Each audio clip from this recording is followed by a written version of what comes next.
Tuan-tuan, saya baca satu artikel. Mak kita telefon kita. Assalamualaikum Siddiq. Waalaikumsalam mak. Hang apa khabar? Baik. Isteri hang? Baik. Anak-anak? Baik mak oi. Dak lah mak ingat hang sakit ke? Dah sebulan hang tak telefon mak. Mak kita telefon kita. Kita tak telefon mak kita dah sebulan. Mak telefon hang ni apa? Pasal hang dah sebulan tak telefon mak ingat hang sakit ke?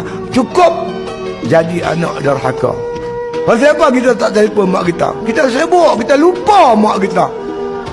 Mak kita pernah lupakan kita kan? Agak-agak mak kita lupa tak kita? Itulah mak kita.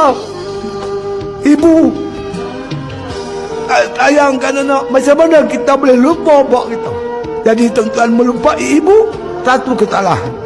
Sebab itulah ulama suruh tuan, bila dibaca imam waladdallin, kita baca doa, Rabbighfirli wali walidayya. Ya Allah, Tuhanku, ampunlah dosa aku dan dosa kedua ibu bapa aku. Mudah-mudahan amin tu diaminkan oleh malaikat. Allah ampun dosa ibu bapa kita dalam kubur. Dia duduk dalam kubur tuan sekarang ni. Kita tak doa untuk mereka.